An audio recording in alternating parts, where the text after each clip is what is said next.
Assalamualaikum warahmatullahi wabarakatuh. Senang sekali kembali lagi di Dapur Medsos dan tentunya masih bersama saya Tika Darmawan. Seperti biasa di Dapur Medsos kita akan menghadirkan para bintang tamu yang luar biasa, punya cerita yang sangat menarik untuk kita ulik. Seperti hari ini kita sudah kedatangan seorang, kita bilangnya sebagai penyusun dan juga narasumber Al-Quran isyarat untuk tunarungu. Nah, kita langsung kenalan aja, langsung kita sapa. Assalamualaikum Kak Heni. Waalaikumsalam warahmatullahi wabarakatuh. Masya Allah, sudah ada Kak Heni di sini. Ini hari ini benar-benar excited ya, karena memang pada akhirnya selama ini kita tuh punya bintang tamu yang diundang ke podcast dan juga ke acara-acara yang ada di TVRI itu biasanya teman-teman tunarungunya, tunanetra dan lain-lain. Nah, kali ini yang hadir adalah penyusun dan juga narasumber Al-Quran Isyarat yang ternyata memang sudah ada saat ini ya. Sebelumnya Kak Heni, apa kabarnya? Alhamdulillah, kabar baik. Baik Kak Heni, kita kenalan dulu ya. Kak Heni ini adalah seorang guru kah ya, atau memang punya latar belakang sekolah untuk bisa merumuskan Al-Quran Isyarat ini? Iya. Saya sebagai kepala sekolah di SLB Yapdi Banda Aceh. Kepala sekolah di SLB Yapdi Banda Aceh. Banda Aceh. Jadi mengabdi di SLB ini gitu ya. Yang kita pengen tahu sebenarnya Kak, untuk bisa jadi guru apalagi kepala sekolah ya di SLB itu belajar dulu nggak sih, atau gimana ceritanya, latar belakangnya itu gimana? Latar belakangnya sebenarnya banting setir. Banting setir. Jadi sebenarnya basicnya awal itu perdana saya lulusan itu sarjana umum, sarjana fisika. Ini benar-benar banting setirnya benar-benar oleng banget ini. Memang benar-benar muter ya. Fisika. Nah, kemudian saya mencoba untuk mengabdikan diri di SLB. Nah, saat itu di tahun 2025 diajak oleh seorang teman. Yang awalnya saya tuh takut-takut, ngebayangin gimana sih di SLB gitu. Sampai saya bilang sama temen yang ngajak, ayo ini kita ngajar ke SLB. Enggak lah, aku tuh nggak mau, aku takut nanti aku dibanting sama kursi sama meja. Enggak gitu juga lah ini, katanya. Kita coba aja yuk, Bismillah aja yuk, kita coba yuk. Enggak, karena dalam bayangan saya tuh memang model brutal gitu kan. Kalau marah dia ngemukul gitu. Enggak lah gitu kan. Ayo katanya. Tapi saya kepikiran pas di rumah sih dibilang gitu kan. Terus terakhir, yaudah kita besok pergi katanya. Tiba-tiba berubah pikiran ya. Apa sebenarnya yang membuat Kak ini berubah pikiran? Begitu saya ngeliat gitu kan, lah kok nggak seperti yang saya bayangin gitu. Ada yang senyum, yang tunarungu itu kan senyum, karena mereka merasa ramah, tapi karena tidak mengeluarkan suara aja gitu kan. Nah, kalau yang tuna lainnya, misalnya tunagrahita, dia bisa ngomong, malah nyapa saya ibu gitu, langsung megang gitu loh. Jadi kan SKSD gitu. Karena dia kan EQ-nya yang terganggu ya. Kalau yang autis itu memang kebetulan yang saya lihat waktu itu nggak sedang tantrum, cuman dia memang lali dengan dunianya sendiri karena itu memang autis. Ya dari situ bismillah saya besoknya menjumpai kepala sekolah dan ditanyakan bersedia mengajar di SLB. Saya jawab bismillah gitu. Wah, bersedia. Waduh. Merinding dengar ceritanya ya. Maksudnya ini kan niat untuk bisa mengabdi di sekolah luar biasa ini kan bukan niat yang gampang gitu ya. Maksudnya bukan kita gampangin aja gitu niatnya, enggak gitu kan, butuh effort yang luar biasa juga gitu. Dan artinya berarti Kak Heni ketika memutuskan itu belajar dong ya? Iya, jadi dengan bismillah saya mencoba, Allah mungkin ini sudah jalannya gitu. Saya daripada saya disuruh pulang kampung kalau lulus sarjana tanpa kerja harus disuruh pulang kampung gitu. Enggak lah gitu. Terus saya kerja, saya coba. Tapi sebulan saya mengabdi, alhamdulillah saat itu kepala sekolah saya bernama Ibu Hajah Nurnismah, masih alhamdulillah kemarin ketemu minggu yang lalu beliau temu sapa gitu. Jadi saya dipilih untuk perwakilan Aceh mengikuti kegiatan program khusus kePLB-an se-Indonesia, mewakili Aceh. Kegiatannya adalah? Kegiatan itu kita belajar tentang ilmu kePLB-an, kependidikan khususan gitu. Mulai dari anak, gimana kita ngajar anak tunarungu, tunanetra, tunagrahita, autis dan sebagainya. Nah itu kami tuh digembleng selama 2 bulan. Oke, cukup lama ya ternyata ya. Nah, di 2 bulan di situ saya bismillah perdana naik pesawat Iya. Oke. Jadi ini sebenarnya perjuangannya juga luar biasa ya, bukan hanya perjuangan ketika mengajar tapi menuju bisa mempersiapkan diri untuk mengajar. Oke. Berat sekali. Kalau dibukukan mungkin iya. sampai berapa buku itu. Iya benar-benar. Ini kayaknya butuh deh, harus dibukuin deh ceritanya Insya gitu Allah ya. akan dibukukan perjalanan panjangnya. Iya.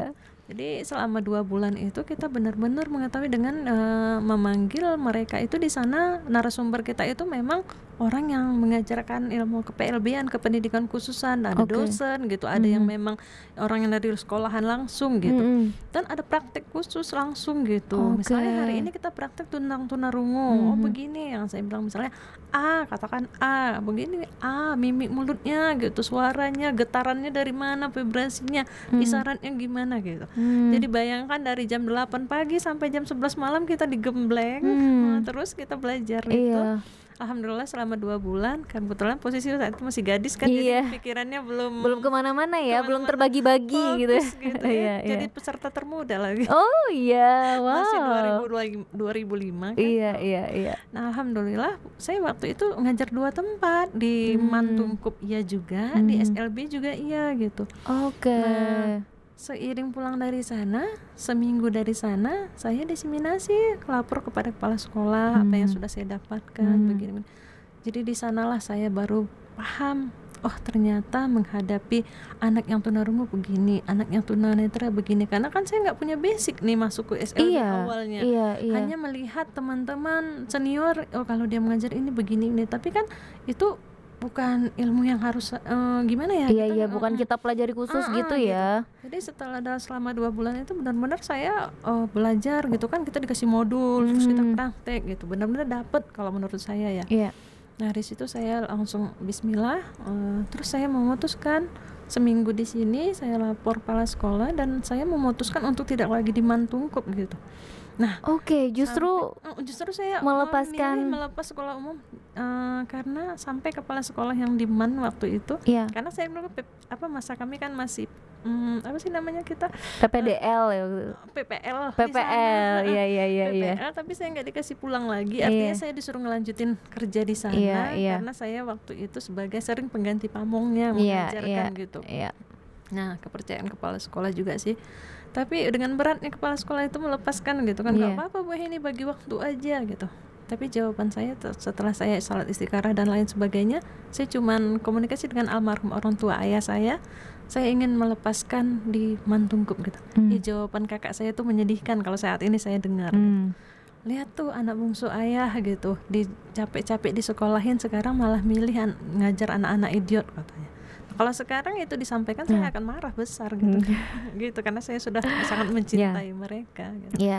Nah singkatnya saya memang izin resign dari Mantungkup dan saya memang terus berkarya dengan anak SLB. Alhamdulillah seiring waktu berjalan saya dikasih amanah kepala sekolah untuk mengajar anak tunarungu, anak yang tidak bisa mendengar, berbicara, tapi harus bisa menari. Nah,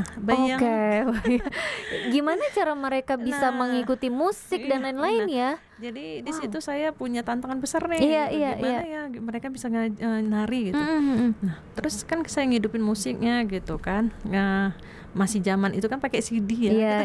YouTube nggak ada. Pakai CD yang memang nyanyi Randuk Lampuan itu kita susun anaknya sebanyak 5 orang dulu karena kan nggak bisa terlalu ramai karena perdana ya.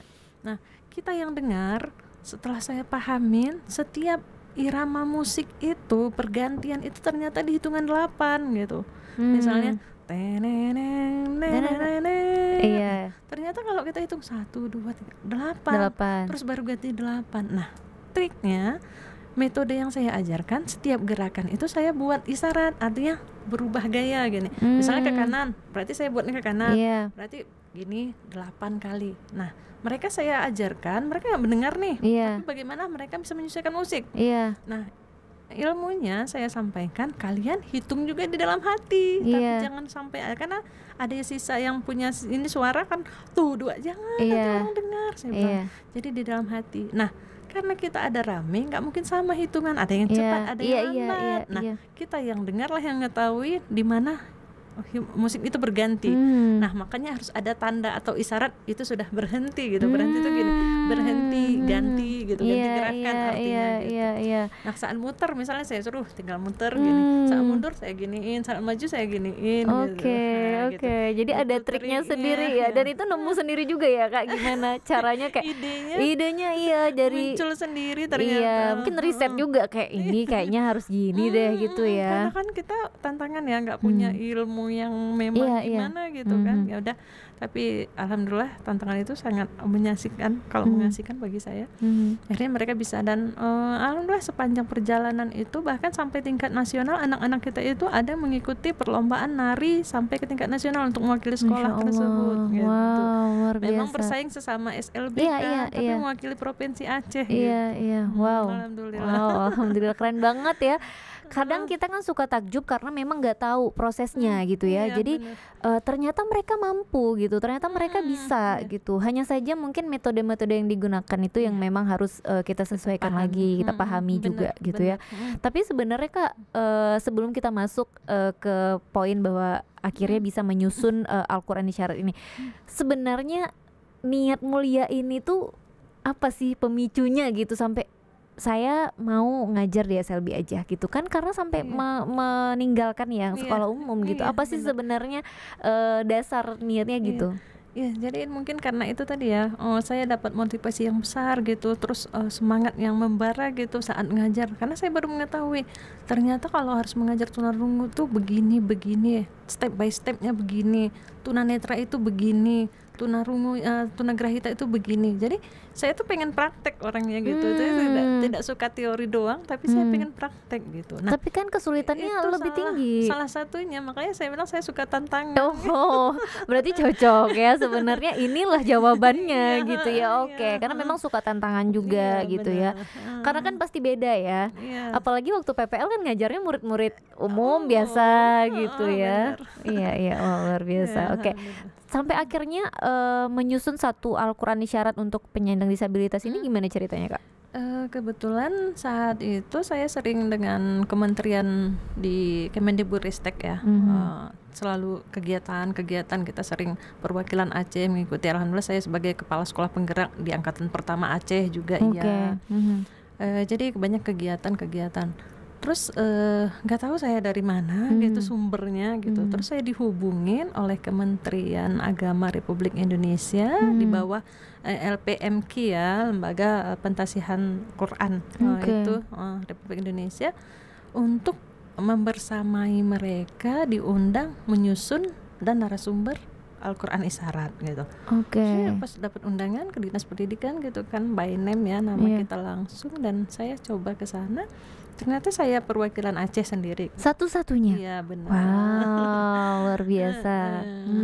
Dan kegiatannya langsung di sana untuk bisa bersama-sama menyusun ini ya Kak? Iya, jadi di sana itu yang diundang oleh Kementerian Agama Republik Indonesia itu kita dari beberapa seluruh provinsi perwakilan gitu, baik dari sekolahan ada, dari pesantren tunarungu juga ada loh. Di Jawa, Pulau Jawa itu sudah banyak pesantren tunarungu gitu. Ada dari pengajian tunarungu gitu. Jadi dan ada juga yang langsung memang tunarungunya gitu. Jadi kita karena namanya menyusun ya, menyusun itu kan bukan alanya kita, tapi alanya bersama gitu. Nah di sana kita menanyakan persepsi, bagaimana pendapat teman-teman tuli atau teman-teman tunarungu juga gitu. Nah di situ tuh tantangan besar. Nah, jadi gimana tantangannya? Di sana itu kan ada yang tunarungu. Mohon maaf, tunarungu ini mungkin emosinya lebih, gitu. Jadi egonya lebih tinggi, dari kita. Iya. Nah di sana itu kan ada dua. Isyarat ini ada dua Kak. Jadi ada isyarat Sibi, ada isyarat Bisindo gitu. Ada Sibi dan ada Bisindo. Nah, bedanya kalau dari penyampaian aja sih, tapi maksud tujuan itu sama. Misalnya mengatakan kalau Sibi itu A-nya gini, nah kalau Bisindo itu A-nya gini. Gitu. Jadi perbedaan itu bukan untuk tapi untuk menyamakan persepsi sih. Jadi biar nggak ada pro dan kontra, kita yang dengar ini, masing-masing teman yang dengar, kita yang dengar ini menyamakan persepsi nih. Jadi tidak ada bahasa Sibi, tidak ada bahasa Bisindo untuk alif itu, untuk A gitu kan. Kita kan nyusun Al-Quran, artinya berarti kita ingin menyusun bagaimana alif, ba sampai ya dulu gitu. Nah nanti kalau alif berarti kan A di awal gitu, gitu kan. Si Sibinya minta gini, si Bisindonya minta gini, jadi tidak ada dua-duanya. Jadi nanti timbullah inisiatif kita para penyusun, ayo kita samakan persepsi. Jadi A itu begini, miripnya inisialnya itu miripnya alif gitu ya, gini gitu.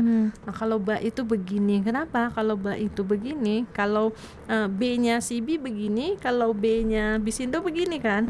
Jadi tidak ada ba itu begini di hijaiyah. Kenapa? Kalau ini satu titik. Jadi kalau ba itu begini, titiknya kan di bawah. Kalau ta itu kan begini, titiknya dua. Nah itu sih sebenarnya. Oh wow, jadi cari jalan tengah ya. Berarti ini kan baru diciptakan juga ya Kak ya? 2021 saya awal dipanggil oleh Kementerian Republik Indonesia itu. Kemudian di 2021 itu kita mungkin dalam setahun ada 2 atau 3 kali kita bolak-balik, karena kan untuk menyamakan persepsi nggak bisa sekali. 2 kali pertemuan baru persepsinya tuh dapet nih. Oh ternyata jalan tengahnya begini gitu. Di 2022 kita sudah mulai nyusun alif tuh begini. Berarti itu udah setuju ya, sudah, alif, ba, ta gitu udah setuju. Dan ini adalah untuk dunia sebenarnya, bukan hanya untuk Indonesia. Gitu, untuk dunia juga. Wow, luar biasa. Ini apa ya, bisa dibilang kan kayak sekarang itu berarti teman-teman tunarungu sebelum ada ini nih, sebelum ada Al-Quran ini gimana sih mereka ngajinya, baca Al-Qurannya? Ya paham, yang tahu saya, seingat saya itu masih ortodidak. Misalnya kita mengajarkan tetap kan pelajaran agama itu tetap ada, berdoa itu tetap ada. Tapi kan sebelum ada ini saya sendiri sebagai penyusun nih masih ortodidak ngajarnya. Misalnya alif gitu kan. Nah kan alif itu nggak tahu isyaratnya nih karena belum ada gitu. Jadi kan kita nulis dulu nih alif, terus hijaiyah yang seperti huruf di Al-Quran alif tuh begini. Nah untuk tunarungu kan mereka sulit untuk bersuara. Ini, tapi kita tuliskan di bawahnya tulisan A L I F, itu bacanya alif gitu. Jadi ya udah ortodidak alif sampai ya. Siswa kita itu belajarnya hanya begitu gitu. Jadi belum ada isyaratnya gitu. Jadi kan masih panjang gitu.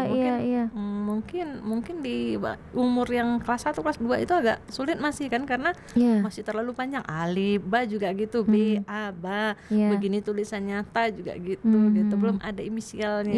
Iya. Wow. Jadi alhamdulillah dengan adanya Al-Quran Isyarat ini ya memang benar-benar bisa ngebantu juga ya. Dan bisa lebih mudah ya dipahami ya kayaknya ya untuk teman-teman penyandang disabilitas ini. Oke, dah. Ini sebenarnya Al-Quran ini memang udah ada untuk diperjualbelikan atau gimana Kak? Untuk sementara ini saya masih dengar informasi dari pusat belum ada diperjualbelikan, karena kan masih tahap mereka juga akan mungkin memperbanyak lagi. Atau revisi juga ya. Iya. Kita kenapa bisa dapatkan? Karena mungkin saya sebagai penyusun gitu. Jadi kemudian kebetulan di tahun 2024 kita sebagai narasumber. Jadi setelah 2022 kita nyusun, 2023 sudah kelar ini Al-Quran yang kita ciptakan sama juz amanya. Boleh dipegang Kak, boleh ditunjukin ke kamera ya. Al-Qurannya seperti apa? Ini Al-Qurannya ada tulisan Mushaf Al-Quran Isyarat Metode Kitabah. Tuh, jadi memang ada tulisannya, memang ada keterangannya juga ya di sini metode kitabah gitu ya. Oke, luar biasa. Jadi apa ya, bisa dibilang mungkin bahkan kayak kita yang normal gitu ya malah bisa belajar juga ya melalui Al-Quran ini gitu ya. Karena di dalam Al-Quran ini dia ada tulisan Arab biasa seperti ini, misalnya ini Jabaran. Ini kan tulisan biasa. Hijaiyah ya. Hijaiyah biasa, di bawahnya baru kita ada isyaratnya. Itu seperti yang di paling bawah juga ada ya, sa seperti apa, shin seperti apa, shod, dot gitu ya. Wow, luar biasa. Ini benar-benar bisa membantu teman-teman kita gitu ya untuk bisa lebih paham, lebih lancar mungkin ya. Kalau selama ini mungkin dengan cara-cara yang manual lah kita bilangnya ya Kak ya. Nah di sini juga ada juz amma isyarat metode tilawah. Nah seperti ini ya. Nah kalau ini apa bedanya Kak atau gunanya? Ini juz amma sama seperti kita mengajarkan anak-anak kita yang masih kecil kan juz amma dulu ya. Iya. Baru naik tingkat nanti ke Al-Qur'an. Nah, seperti di sini kayak ada al-alaq ya.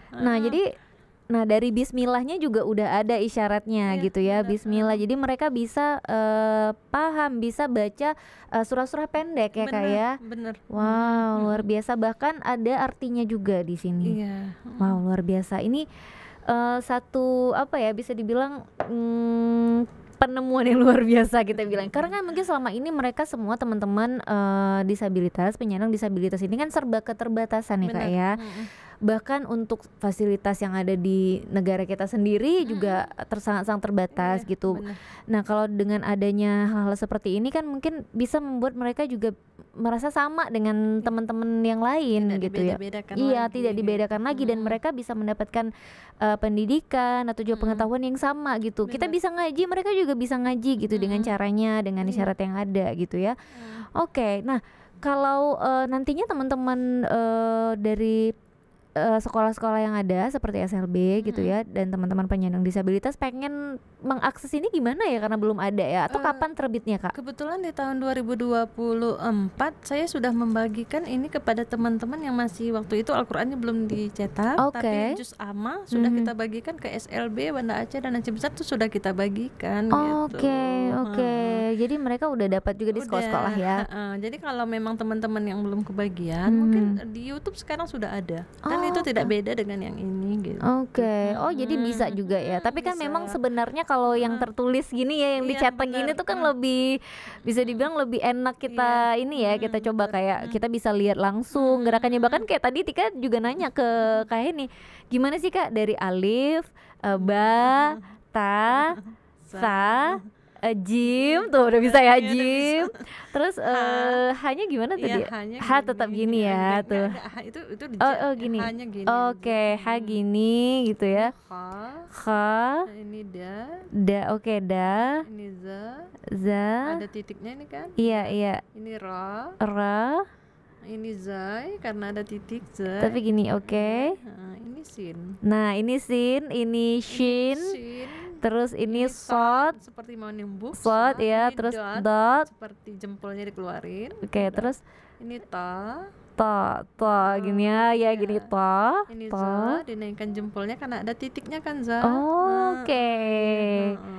Terus ini in. Ini rin karena ada titiknya. Rin. Nah, tangan jempolnya diketuk ya. Ini fa karena satu titik fa. Fa. Kaf gini ya. Kaf 2. Ini kaf, ini Ka. Ini lam. Ini mim.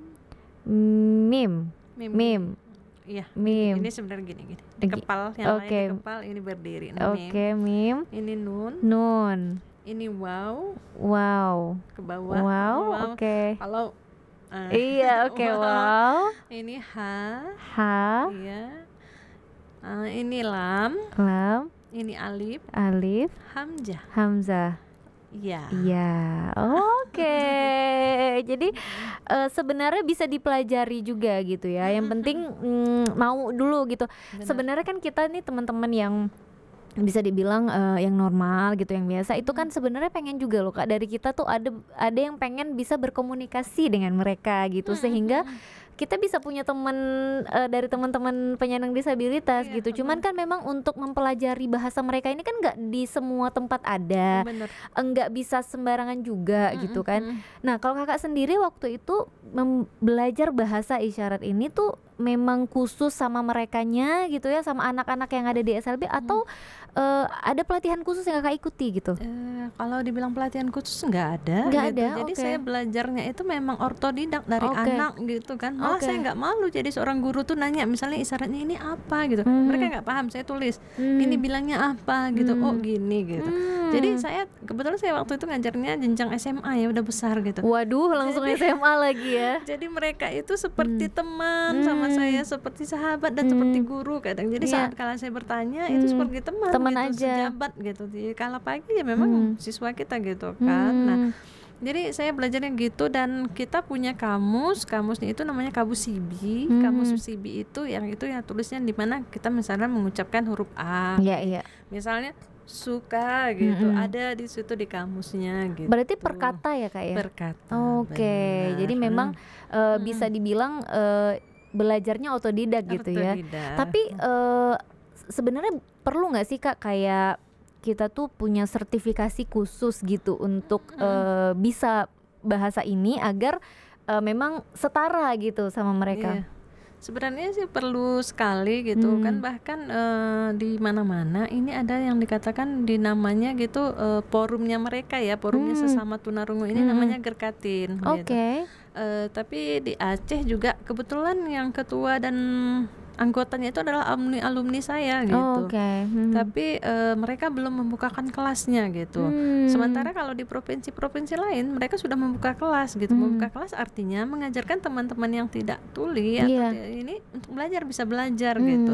Jadi kan bisa familiar gitu ya. Saya udah punya ide itu, sudah saya sampaikan kepada ketua Gerkatin saat itu, tapi belum terrealisasi mungkin. Nah, tapi saya tidak pernah pantang mundur gitu. Saya pengen belajar terus gitu. Saya terus karena terbiasa dengan anak, terus mungkin karena dasar kita cinta dan suka belajar gitu, jadi saya memang dapetin gitu. Jadi alhamdulillah saya untuk bahasa isyarat itu ya alhamdulillah lah sudah khatam ya Kak ya. Enggak, jangan dibilang khatam. Alhamdulillahnya saya sebagai pengisyarat kalau di Provinsi Aceh gitu. Dan ternyata Kak Heni ini juga pengisyarat kalau di TV-TV di belakang ini loh yang diwawancara gitu ya Kak ya. Iya, kemarin pas debat Pak Gubernur itu kan saya. Nah, ternyata ini orangnya gitu. Itu gimana sih Kak bisa akhirnya jadi pengisyarat untuk kayak di momen debat misalnya, atau biasa di TV-TV gitu ya. Bisa kayak misalnya siapa yang lagi berita, nah di berita. Gitu. Itu gimana Kak awalnya bisa gitu? Jadi awalnya kalau nggak salah saya waktu itu kita corona ya. Iya. Corona itu kan marak dengan suntik vaksin gitu.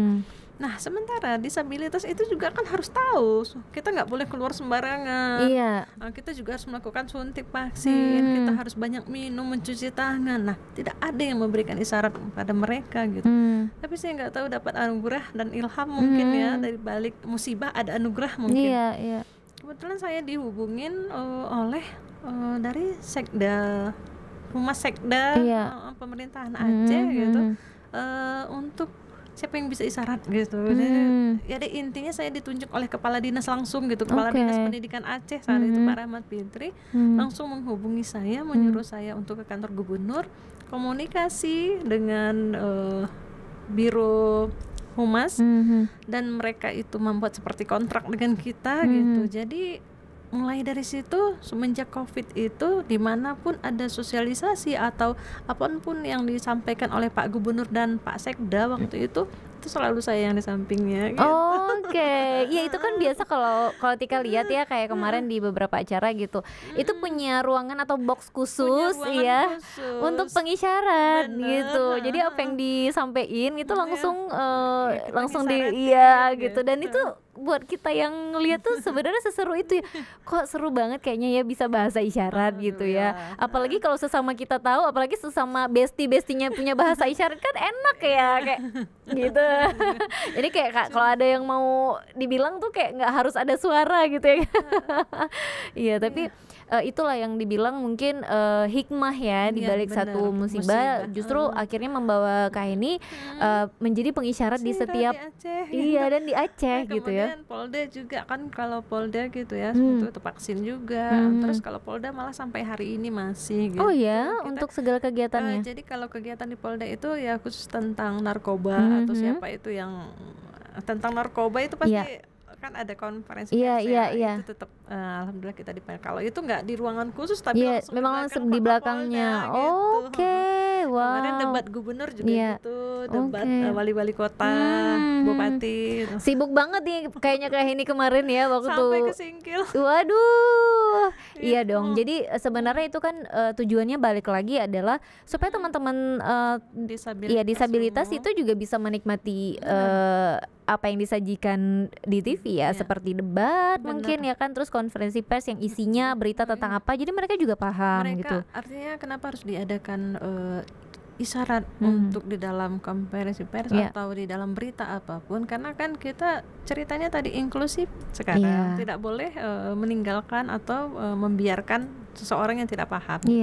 Jadi biar mereka itu paham apa sih yang terjadi di dunia ini ya. Contoh COVID, apa sih yang terjadi, wabah corona itu apa sih, COVID itu apa sih, kenapa harus ada suntik, itu kan harus diperjelas sama mereka. Tapi kan kalau tidak ada yang menyampaikan, dia nggak akan mau suntik-suntik itu kenapa gitu. Dia anggapnya orang yang sakit yang disuntik kan gitu. Jadi setelah adanya yang pengisaran itu yang maksud dan tujuan itu apa, mereka paham. Dan alhamdulillah begitu juga dengan yang narkoba, bahwa di narkoba itu nggak boleh, kita tidak boleh menggunakan ganja atau apa karena berefek begini, akan ditahan gini-gini. Nah itu, nah kemarin di debat, nah jadi kan biar, karena tunarungu juga kan harus milih, mereka kan juga punya hak suara, jadi mereka bisa tahu siapa yang bisa mereka pilih gitu, sesuai dengan ininya ya.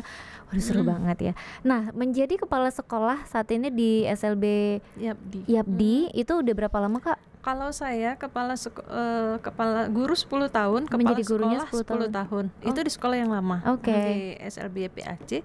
Kemudian di setahun yang lalu saya didirikan SLB Yapdi di Gece, itu juga permintaan masyarakat dan dinas pendidikan untuk diadakan di daerah Gece, karena kan di daerah Ketapang, Gece dan belum ada belum ada SLB. Alhamdulillah kita buka di situ. Jadi kita tinggal ngelanjutin ilmu yang ada nih. Nah, untuk guru-gurunya sendiri, Kak, sebenarnya itu mereka-mereka yang punya latar belakang yang sama seperti Kak ini juga, atau memang ya udah sarjana pendidikan biasa yang seharusnya gitu yang juga dipekerjakan? Jadi kisahnya ini guru saya hari ini saat ini sama kayak kisahnya kepala sekolahnya gitu. Jadi sarjana umum masuk ke dunia pendidikan luar biasa, banting setir. Tapi gini, setiap guru yang berhadir, guru yang ingin bergabung bersama kita di SLB Yapdi, saya mengajarkan mereka, mengamanahkan kepada mereka, ayo jika memang mau ke sini bersamailah anak-anak ini. Intinya begini, jika kita mau bersamai anak SLB, bukan memberikan materi semata, itu kuncinya kalau sama saya. Kalau di sekolah umum kita ngelamar, kita ngajar, besok kita materi ini, habis materi udah selesai. Kita nggak punya beban ya, gitu. Paling beban itu materi, besok ini PR-nya ini. Kalau di SLB kita banyak bebannya apa? Tapi dilakukan dengan ini, saya bilang dengan itu sama. Maksud saya itu dilakukan dengan hati yang ikhlas. Itu kuncinya di SLB. Kenapa? Raut muka, raut wajah, mimik muka kita saat kita memang tidak mood, anak yang kita layani juga akan berimbas. Mereka juga mereka bisa menangkap itu. Mereka sangat pesimis, apalagi tunarungu. Mereka. Jadi kalau kita bukan benar-benar mencintai, menyayangi, menyambut mereka di pagi hari itu dengan hati yang happy, ikhlas gitu ya, itu berimbas, dia akan bertingkah. Gitu. Sama kita dengan welcome aja menghadapi. Makanya saya setiap menerima guru, saya tanyakan, siap dengan bismillah, langkahkan kaki ke sini karena bismillah demi anak-anak istimewa. Insya Allah Allah itu akan memberi segala-galanya. Karena pengalaman ini saya rasakan. Ilmu kalian belum kalian bilang kami nggak paham Bu ini. Insya Allah kita akan bimbing, saya akan bimbing semampu saya. Karena saya juga berdasar dari seperti Bapak Ibu, belum punya background. Tapi karena apa? Karena saya memang mencintai mereka. Apapun usaha saya lakukan untuk belajar demi mereka. Ya Alhamdulillah, saya sampai ke tanah suci itu karena mereka. Masya Allah. Saya jadi kepala sekolah berprestasi di tingkat nasional, dapat juara 3 se-Indonesia. Itu karena di SLB gitu. Ayo kita melangkah bersama. Tidak ada orang begitu masuk langsung jadi gitu, enggak. Semuanya butuh proses ya. Masuk 10 tahun guru, 10 tahun kepala sekolah, di dalam perjalanan kepala sekolah itu banyak hal-hal yang harus saya lakukan.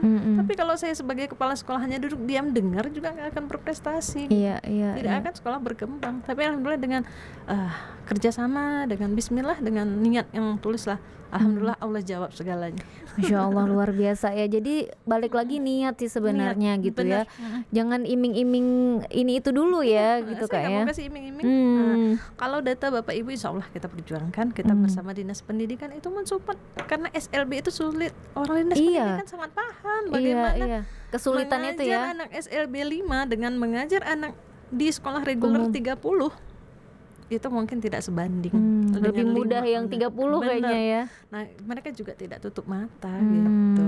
Jadi alhamdulillah bekerjalah dengan ikhlas, dengan hati, insya Allah rezeki itu akan mengikuti ya. Masya Allah. Jadi gurunya sekarang itu benar-benar gitu. Jadi saya suka ngasih arahan, bimbingan itu di sela-sela kesibukan saya gitu.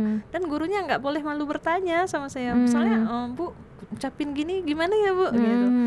Ayo kita ajar gitu. Kadang saya suka jadi praktekan gitu. Saya buatnya video, tapi saya kirimnya di grup karena kan nggak kuat juga saya kalau harus individu kan satu-satu gitu. Jadi misalnya jadi kondisi sekolah kita itu biarpun gurunya masih baru, gurunya banting setir, alhamdulillah kalau untuk nyanyi lagu isyarat Indonesia Raya udah mereka sudah bisa. Kenapa? Di sekolah itu saya harus melibatkan anak tunarungu juga paham bahwasanya kita ini sedang menyelagukan Indonesia Raya. Saya nggak mau anak-anak yang disabilitas tunarungu ini jadi pelengkap penderita, cuma untuk berdiri aja upacara. Nah itu saya nggak mau. Iya gitu. Benar. Jadi gurunya sudah saya bimbing gitu, alhamdulillah sudah bisa. Jadi satu temannya dirijen untuk yang biasa, satunya yang untuk isyarat gitu. Alhamdulillah luar biasa, seru banget. Ini memang kalau nggak semua orang mampu ya kalau kita mau bilang gitu ya Bu ya. Balik lagi gimana cara kita sih sebenarnya untuk bisa menghadapi atau juga menjalani itu gitu ya. Apalagi kan memang teman-teman penyandang disabilitas ini kan spesial gitu ya. Bahkan perlakuannya juga spesial gitu. Nah untuk Al-Quran isyarat ini sendiri mereka juga udah diajarkan sekarang di sekolah yang ini. Sudah, alhamdulillah. Kemarin pas puasa kebetulan kita juga alhamdulillah nih TPRI Aceh ini memang sangat support nih dengan disabilitas. Di tayangan azan saat azan maghrib itu kan siswa SLB itu itu jadi imun loh buat kami gitu, imun buat siswanya, buat orang tuanya gitu. Jadi pas tayangnya di perdana kan di awal puasa ya sampai dengan 30 hari. Jadi anak-anak itu jadi motivasinya gimana? Jadi kan anak-anak kita itu masih banyak yang SD ya. Jadi kalau dia punya rencana nggak puasa gitu, katanya lapar, haus, nggak usah puasa. Nah kita tinggal bilang nih, bukan kita menggertak atau menakuti, enggak, tapi untuk hal positif. Nanti kalau kamu nggak puasa, kamu nggak disuting lagi gitu. Nanti nggak masuk di TV, nanti sore kamu nggak lihat di TV ada kamu. Kayak mana? Oh tapi kalau puasa kamu ada nanti sore gitu. Jadi kita connect sama orang tua gitu. Jadi setiap anaknya gitu, setiap sorenya mereka yang kita ini kan yang kita tayangkan gitu. Jadi imunnya mereka itu semangat. Jadi kata orang tuanya pada cerita nih di grup sama kita, makanan, minuman, tapi televisi itu harus tayang di depannya gitu. Harus hidup ya, harus nonton gitu. Alhamdulillah, terima kasih sekali TPRI. Wow, luar biasa. Jadi memang bentuk support seperti itulah kira-kira ya Kak ya. Jadi kayak support kita tuh mungkin yang kita bisa gitu ya untuk bisa mensupport teman-teman. Sampai terharu. Aduh, karena memang berbicara tentang teman-teman penyandang disabilitas ini kayak nggak ada habisnya gitu. Kita juga teman-teman yang pernah kita undang juga luar biasa. Mereka punya percaya diri yang luar biasa, public speakingnya bagus, kelebihan masing-masing. Punya kelebihannya juga gitu. Jadi nggak bisa kita mengatakan kalau mereka ini seperti yang Kakak bilang tadi pelengkap penderita, enggak sama sekali gitu. Karena mereka kayak upacara ya udah mereka juga tahu kita nyanyikan lagu Indonesia Raya gitu ya. Terus berdoa gitu, mereka juga tahu gitu. Kita libatkan dia dalam upacara sebagai penggerek bendera, pembawa Pancasila gitu. Bahkan Pancasilanya juga udah diisyaratkan oleh guru gitu bahwa satu ketuhanan yang Maha Esa gitu. Dia tahu. Nah, biar mereka paham apa tadi makna dari upacara. Jadi pas masuk sekolah di dalam kelas hari Senin itu kita wajib belajar itu dulu, PKN dulu. Tadi itu kita kan baca kita melengketkan gambar Garuda. Nah, jadi di pembelajaran di SLB itu kan kita harus ada gambar gitu. Jadi mereka itu kan tidak mengerti dengan yang abstrak. Cuman bahasa gitu mereka ya. Tidak mengerti dengan abstrak, tapi mereka harus dengan yang ada visual ya gitu. Bener. Jadi ini Garuda, ini tadi yang dibacakan satu, ini ketuhanan yang Maha Esa. mereka ucapkan. Nanti seiring waktu mereka itu terbiasa gitu, jadi sudah paham. Jadi setiap hari Senin dia tahu, jadi dia mengikuti gurunya gitu saat mengisyaratkannya. Nah, kalau kembali ke Al-Qur'annya, alhamdulillah kita setiap hari Jumat itu kita yasin bersama. Anak sama guru-guru itu wajib yasin bersama. Kemudian kita memang khusus untuk acara agama di hari Jumat. Masing-masing guru memegang anaknya masing-masing. Ya, karena kan nggak tunarungu aja yang kita pegang ya. Jadi kalau yang tunarungu silakan dengan kita ajarkan di awal. Sekarang gurunya alhamdulillah sudah bisa saya lepas. Jadi alhamdulillah sudah bisa sesuai dengan kemampuan anak dan tahap yang dia belajar gitu. Alhamdulillah yang di tingkat SD kelas 6 sudah bisa qul huwallahu ahad dengan isyarat. Al-Fatihah sudah Masya bisa. Allah, luar biasa. Jadi memang peran gurunya juga penting ya, selain memang orang tua dan lingkungan. Sangat penting. Sejauh ini gimana sih Kak kalau kita mau di luar konteks yang kita bahas tadi ya, mungkin kalau teman-teman disabilitas ini dari orang tua kan kadang-kadang kalau kita dengar itu ada orang tua yang memang ya udah ya anaknya memang disabilitas gitu, dibawa ke SLB tapi ya udah cuman diantar sekolah, seolah memang kayak ya udah yang penting sekolah gitu kan. Nah, apakah masih ada yang seperti itu atau memang sekarang orang tua juga udah sadar bahwa anak ini memang pemberian Allah yang luar biasa dan juga istimewa sehingga harus diperlakukan sedemikian rupa? Masih ada. Kalau saya bilang itu sudah tidak ada lagi, mustahil. Tapi memang pada kenyataan dan yang kita rasakan itu ada. Tapi sudah sangat minim ya, kurang. Kalau dulu memang masih sangat optimal, tapi seiring waktu yang berjalan itu juga agak minim. Karena apa, kita selalu mengadakan penyampaian kepada orang tua ya, pemahaman. Jadi sistem belajar di SLB Yapdi itu saya wajibkan guru setiap pembelajaran dalam kelas masing-masing itu divideokan. Bukan di foto, no foto, tapi video. Artinya beginilah yang kami ajarkan kepada anak bapak dan ibu. Sehingga bisa dibantu di rumah juga. Artinya apa? Itu juga membuka kesadaran sebenarnya kepada orang tua. Toh kami aja punya kemauan nih, anaknya harus bisa begini. Bapak ibu juga ingin, ayo kita lanjutkan bersama di rumah. Tapi ada kalanya juga yang mungkin di rumah seperti yang disampaikan tadi gitu. Jadi kami di sekolah ngulang lagi gitu ya. Tapi itulah kesadaran manusia ya, yang tidak mungkin belum seperti semuanya. Tapi itu berpengaruh banget ya. Sangat. Kalau peran orang tua ini minim gitu, berpengaruh ke anak-anaknya. Sangat banget gitu. Kalau orang tuanya itu memang support penuh ya, alhamdulillah banyak sekali perubahan anak itu langsung didapatkan gitu. Tapi kalau orang tuanya hanya duduk diam di tempat, artinya itu tadi, kalau yang sekolah ya wajib sekolah antar lah gitu kan.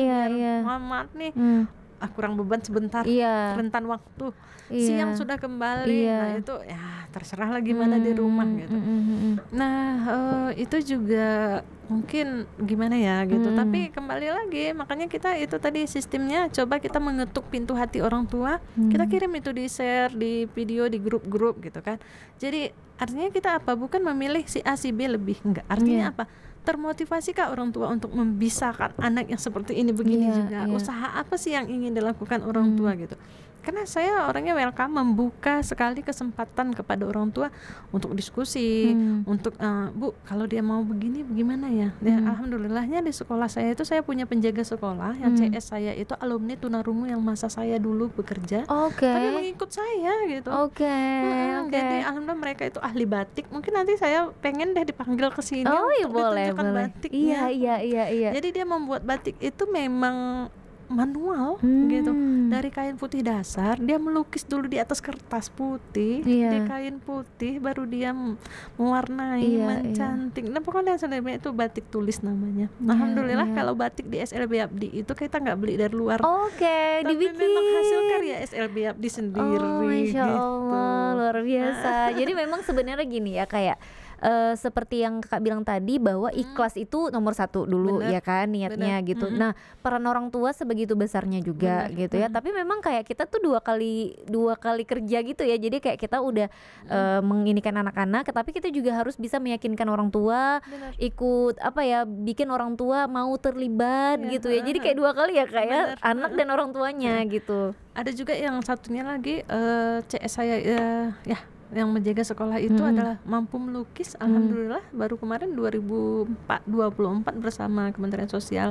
itu melukis Pak Menteri Sosial kemarin ke Jakarta bawa hasil lukisannya. Wah, gitu. ini kayaknya boleh nanti kapan-kapan ya kita pamerin nih hasil lukisannya gitu, karyanya juga. Jadi dia itu di samping tugasnya sebagai CS atau membersih sekolah sesaat, hanya sekolahnya kecil lagi ya. Jadi dia di selesai ilmu akademik yang diajarkan di dalam kelas setelah istirahat itu saya tidak benarkan lagi mereka belajar akademik. Kenapa? Anak yang normal saja butuh sudah lewat istirahat jam 11 itu sudah iya benar saya yakin itu karena terpaksa mereka itu kan masuk kanan keluar kiri benar iya benar. Karena saya nggak suka orangnya tidak ada arti yang dilakukan. Lakukanlah sedikit hal tapi itu berarti bagi orang banyak. Nah itu prinsip saya. Maka saya buka kegiatan itu keterampilan vokasional namanya. Nah disitu sesuai bakat minat. Yang melukis, ayo mangga melukis. Nah itu tadi hari ini. Yang membatik, ayo mangga membatik. Yang mau membuat kerajinan tangan, apa mengayom, apa membuat yang tunagrahita yang IQ-nya di bawah rata-rata kan tidak sama kemampuannya dengan tunarungu ya. Gitu. Nah mereka apa kegiatannya? Mereka mungkin mengelem gitu. Yang tunanetra apa? Yang tunanetra mungkin bisa meraba itu yang dibuat apa? Dia sambil bernyanyi atau dia sambil mengaji gitu. Pokoknya ragam. Tapi mereka bisa ya. Alhamdulillah. Ya itu tadi harus kita yang artinya dari manajerialnya dulu nih. Iya benar. Manajerialnya dulu nih. Kayaknya boleh kapan-kapan TVRI main ya ke YFD ya gitu ya untuk bisa ngelihat teman-teman kegiatan teman-teman kita di sana gitu. Karena kan mungkin dari kita yang lain gitu ya teman-teman atau masyarakat yang lain tuh kan nggak semuanya punya akses untuk bisa tahu kegiatan teman-teman disabilitas kita ya kan. Terus juga ya selama ini kita taunya ya udahlah dia kan bisanya juga terbatas gitu ya. Nah mungkin hal kayak gini nih bisa. Keterbatasan itu bukan halangan. Iya benar. Wow. Setiap manusia itu punya potensi. Hanya tergantung bagaimana kita menggali potensi. Iya benar, harus digali memang. Kalau enggak ya kita nggak tahu gitu ya. Iya, benar. Luar biasa. Jadi balik lagi menjadi kepala sekolah di sekolah luar biasa ini berarti kan PR-nya ada banyak ya. Kayak gitu ya. Bebannya juga nggak usah ditanya lagi ya. Bebannya itu asik kalau kita jalani dengan ikhlas. Tapi kalau beban itu dipikul dirasa-rasa gitu ya. Dipikul aja tapi tanpa dilakukan untuk mencari solusi atau mengerjakan itu berat. Tapi kalau beban itu memang namanya manusia, selagi bernafas pasti ada beban, pasti ada masalah. Masih hidup ya, berarti masih ada beban gitu ya. Kalau kecuali kita udah nggak ada nyawa, baru kita baru nggak ada beban saya lagi. mikirnya gitu. Tapi apa? Kalau kita jalani dengan enjoy, kita lakukan apa yang harus kita lakukan. Intinya jangan pernah menunda pekerjaan hari ini untuk esok hari. Insya Allah tuntas. Gitu. Jadi prinsipnya saya itu sebagai kepala sekolah ini masuk ke 12 tahun ya. Jadi nggak ada istilah gimana ya, ini aku punya beban ini yang disampaikan oleh ibu pengawas misalnya harus dikerjakan ini laporan kepala sekolah ya. Nah judulnya aja jelas-jelas ya, laporan kepala sekolah. Toh kenapa mesti TU operator atau lain sebagainya yang mengerjain gitu. Bener-bener. Emang laporan kepala sekolah TU paham apa yang mau dilapor gitu kan. Nah itu pada prinsip saya nggak punya prinsip itu. Tapi saya prinsipnya apa yang memang harus saya lakukan sendiri mandiri, alhamdulillah bisa dilakukan tidak sendiri. Tidak pernah melibatkan orang lain. Bukan nggak percaya orang lain ya. Iya benar. Tapi itu kan tugas kita ya. Saya tupoksi saya tugas pokok saya itu apa yang harus saya lakukan. Kalau memang itu haknya TU ya mangga silakan. Hak operator silakan, hak bendahara silakan. Jadi kalau uang cerita sama saya juga orang tua udah paham banget. Bu kami mau bayar apa misalnya gitu, pendaftaran kemarin apa namanya kita mohon maaf Bu sama bendahara ya Bu. Tapi bendahara besok aja ya Bu. Jadi saya nggak mau apalagi berurusan dengan uang saya nggak boleh gitu ya. Nggak mau banget saya itu nggak mau. Ya kalau itu saya bendahara juga dong. Saya nggak suka gitu. Oke, luar biasa. Jadi memang harus sesuai ininya ya, tupoksinya juga ranahnya gitu ya. Nah kalau selama 12 tahun menjadi kepala sekolah ya, dari guru 10 tahun terus kepala sekolah 12 tahun, suka dukanya dong Kak, maksudnya lebih ke mungkin kayak kesulitan dulu deh, karena kan kayaknya ngebayangin kayak yang di awal Kakak diajak untuk ngajar anak-anak SLB itu kan kayak ini gimana gitu ya, apa sih yang kesulitan yang ada, bener nggak gitu? kesulitan itu tadi awalnya yang berat untuk melangkah, tapi karena nggak tahu ya, mungkin itu juga ilham atau anugerah dari Allah. Akhirnya terketuk hatinya, ayolah gitu, ngajak temennya, malah ngajak balik kan. Tadinya nggak mau ya. Nggak mau gitu. Jadi kan ngajak balik kembali ke situ dengan bismillah. Tapi bismillahnya nih bismillah, tapi kan nggak punya basic nih. Apa sih yang harusnya? Tapi beban, jujur waktu itu beban besar bagi saya gitu. Tapi mohon maaf karena ngelihat yang sebagian ngajarnya gini gitu, agak nyantai gitu ya kan, karena itu tadi saya belum dapat mentoknya nih. Ya udah ngikut-ngikut aja, sebulan itu ngikut-ngikut aja gitu. Pas sebulannya kan langsung berangkat nih ke sana gitu. Ternyata begini, karena kita langsung magang ke sekolah-sekolah di sana di Jakarta itu 2 bulan itu kan. Oh ternyata gini. Jadi beban itu mulai terasa ringan. Wah, dengan prinsip begini sih saya waktu pelatihan.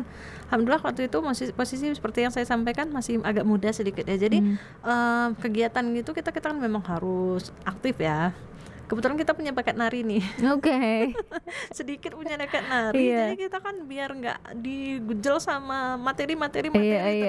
Jadi si ketua tim kami dari Universitas Negeri Jakarta itu kalau malam hari setelah kita materi di sana jam 8 itu diberhentikan dari materi, tapi ayo kita ini seni, karena kan di SLB perlu seni. Gitu tadi dia. Jadi kita ngajar nari bareng nih. Yang mana senior semua tuh pada tua-tua kan, teman-teman gitu. Jadi yang kebetulan ini yang muda nih, ayo kan di itu tuh dilatih dulu, kita nggak dibilang kamu ketua, enggak gitu, tapi nari gitu bareng. Jadi mungkin dilihat ya gitu kan. Jadi alhamdulillah waktu itu, nah ini dari Aceh dapat ini bisa jadi gurunya nih katanya kayak gitu. Jadi saya bisanya dari Aceh gitu, nggak bisa nari ini, ya nggak apa-apa kan. Alhamdulillahnya kan saya asalnya dari Takengon ya. Takengon itu kan gerakannya seperti Jawa. Jadi saya nggak terlalu kaku, musiknya musik Jawa, jadi kaku gitu kan. Seperti di daerah sendiri gitu. Terus bareng join sama teman itu juga pinter nari, itu dari Jawa gitu. Memang dia ahlinya ronggeng kan gitu. Alhamdulillah itu termotivasi sekali saya. Sehingga kayaknya kesulitan itu jadi beban 2 bulan itu tuh rasa seperti hampir setahun di sana. Rasanya pas mau habis itu sedih gitu. Pengen terus ilmunya digali gitu. Itu pulang ke sini itu dia baru saya terpikirkan, oh ternyata ini yang disebut dengan ikan tuna, atau yang dibilang tuna rungu ini toh ternyata begini kok ternyata penanganannya. Jadi beban itu mulai sedikit perlahan itu hilang gitu ya, karena dengan ini. Terus tantangan saya itu tadi kan, alhamdulillah itu belum punya basic PLB kan, masih cuman karena ilmu 2 bulan di sana gitu. Tapi tantangan yang dari hujatan dari ini manusia kan, itu gimana sih Kak? Nah ini itu namanya mulut netizen ini gimana, ini mulut netizen itu gimana sih Kak waktu itu? Seperti yang Kakak bilang tadi sempat mungkin sedih ya kalau kita dengarnya sekarang tuh sarjana tapi ngajarin anak-anak nanti kalau gitu. Saya ceritakan kesedihannya nanti Kakak nangis lagi. Aduh. Jadi saya baru punya NIP di tahun 2023 loh Kak. Bayangkan perjalanan hidup saya 20 tahun bersama anak disabilitas. Baru 2023 punya NIP NIPK. Ya Nah bayangkan. Wow, itulah mengabdi, the real mengabdi tuh kayak gini ya. Makanya saya bilang kalau saya bukukan ini satu buku panjang lebih. ya. Tapi alhamdulillah di dalam saya tidak punya NIP, saya bisa menunjukkan jati diri saya di SLB. Ya itu tadi mulai dari kepala sekolah, dari tingkat sekolah saya dipercaya kepala sekolah juga terpilih secara yayasan, saya kepala sekolah terbaik. Kemudian saya mengikuti tahap demi tahap, saya mengikuti perlombaan, saya jadi kepala sekolah berprestasi, saya mengikuti 2016 awal saya itu mengukir nama Aceh di nasional. Jadi waktu itu saya ngikut sekolah pemapar terbaik, saya jadi sekolah imbas dan pengimbas namanya. Kebetulan Aceh itu terpilih sekolah kita, waktu itu sekolah saya jadi imbasnya, pengimbasnya itu adalah SLB Bandung gitu. Jadi di situ saya belajar banyak. Dari Bandung itu saya belajar batik juga dari situ sebenarnya. Ilmu batik itu dari sana. Cuman kembali saya berlogika di Aceh ini bukan batik mereka, tapi saya kembalikan di sini khasnya adalah pintu Aceh. Maka saya mengajak guru untuk membatik dengan motif pintu Aceh, kearifan lokal kan. di situ. Jadi di 2016 kita itu ada paparan. Setelah pengimbasan itu berjalan selama beberapa bulan, kita ada paparan di nasional. Nah, itu Kemendikbudristek bersama Kemendikbudristek. Saya nggak nyangka nyampenya jam 3 sore ke Jakarta, malamnya presentasi, besok paginya pengumuman. Saya diundi nomornya. Biasanya gitu kan, Aceh itu terlalu di awal kan, tapi ini alhamdulillah diundi tapi nomor 2 sayanya kena. Saya berharap itu nomor 2 akhir, tapi nomor 2 awal. Tapi ya sudahlah, saya bismillah aja, saya presentasi. Alhamdulillah anugerah mungkin ya. Saat pengumuman saya nggak mimpi. Saat itu memang direktorat itu adalah alumni nama orang Aceh, mantan kadis kita. Saya pas diumumkan dari provinsi Aceh, nama saya disebutkan, disuruh ke depan, saya shock. Jujur saya shock.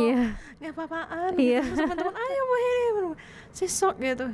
Iya sih gitu kan, ini pemapar terbaik dari juara 4 sih, memang juara 4 dari 6 terbaik se-Indonesia. Masalahnya bukan se-Aceh, kalau se-Aceh ya biasa aja gitu. Udah ya gitu. Masih Indonesia gitu. Jadi tapi itu bukan menjadikan saya kesombongan, tapi itu menjadikan motivasi diri. Benar. Alhamdulillah itu tanpa nip loh Kak. Jadi sebenarnya kuncinya ikhlas itu ya. Nah di 2018 saya ngikutin cakep, calon kepala sekolah. Satu-satunya cakep, orang-orang cakep yang sudah lulus di tes tulis itu cuma saya yang nonip, bayangkan. Sampai saya pas mau masukin OJL, ON dan sebagainya, saya menghadap sama Pak Kabid saat itu. Pak, minta izin, saya nggak usah jadi ikut. Saya sudah pesimis, nggak lagi optimis. Kenapa? Karena pas saya ngeliat cuman saya gitu. Nggak ada nipnya. Tapi Kabidnya mengatakan begini, orang kemarin berbondong-bondong untuk ikut tes, nggak lulus, pengen jadi cakep. Kamu sudah lulus, tinggal menjalaninya, tidak mau ikut, mau mengundurkan diri, enggak, lanjutkan. Bukan itu yang ditanya, tapi kemampuan. Iya benar. Ya Allah, ini tantangan. Makanya saya bilang saya banyak sekali tantangan. Alhamdulillah saya jalanin. Saat presentasi akhir, sertifikatnya juga masih ada, baru kemarin di download soalnya. Sangat memuaskan dan saya mendapat juara 1 presentasi di dalam ruangan cakepnya gitu. Nah, jadi motivasi itu terus tanpa ocehan yang seperti saya bilang itu kan nggak sanggup dengar lagi. Saya sudah masuk dibuktikan kanan, dengan hasil karya aja masuk gitu ya. Kanan tampung di sini, mendamnya di sini. Nah, di 2019 itu yang sangat sulit bagi saya tantangannya. Saya ngikutin kepala sekolah berprestasi mulai dari tingkat kota, alhamdulillah menang mewakili provinsi. Dari provinsi, alhamdulillah saya menang. Hadiah pemerintah Aceh adalah umroh, itu makanya saya bisa ke tanah suci. Sampai di nasional, saya benar-benar digembleng. Nah, saya belajar dengan maksimal, saya belajar. Alhamdulillah pas pengumuman juga saya terkejut dan itu mengharukan sekali. Saya mendapat juara 3 nasional untuk mewakili Aceh. Terjawab sudah gunjingan orang yang selama nih Kepsek tanpa nip nggak mungkin menang di nasional, tapi Allah jawab. Iya benar, dan tentunya karena niat tulus ikhlas tadi juga yang memang bisa membawa doa-doa mereka. Apalagi memang kan kayak ini sendiri udah sedekat itu, sesayang itu, merasa memilikinya juga udah bukan kayak murid lagi ya. Memang hubungannya tuh udah kayak anak sendiri. Luar biasa. Kayak ini makasih banget ya sharingnya hari ini. Terima kasih cerita-cerita luar biasanya yang bisa menginspirasi teman-teman juga gitu. Dan selamat juga untuk Al-Quran Isyaratnya ya, yang akhirnya nanti nantinya akan diterbitkan gitu ya, yang sudah dicetak dan nantinya akan diterbitkan. Dan mudah-mudahan Al-Quran Isyarat ini juga benar-benar bisa membantu teman-teman disabilitas kita dan juga bahkan kita sendiri gitu ya, yang memang ingin bisa memahami atau jadi sefrekuensi sama teman-teman penyandang disabilitas. Soalnya tanggal 26 saya nanti menyampaikan ada narasumbernya sebagai speakingnya itu ya mungkin versinya. Nanti saya akan mengajarkan pada teman-teman bahasa sehari-hari yang digunakan untuk tunarungu gimana gitu. Mau bergabung silakan, nanti saya share ini. Seru banget. Boleh nanti kita gabung. Yang pasti terima kasih Kak ini sudah hadir di Dapur Medsos, sudah sharing banyak hal. Mudah-mudahan kita bisa ketemu lagi di lain waktu ya, dan tentunya bisa sharing hal-hal yang inspiratif lainnya ya. Yaudah deh kalau gitu langsung aja, saya Tika Darmawan pamit. Wassalamualaikum warahmatullahi wabarakatuh. Waalaikumsalam warahmatullahi wabarakatuh.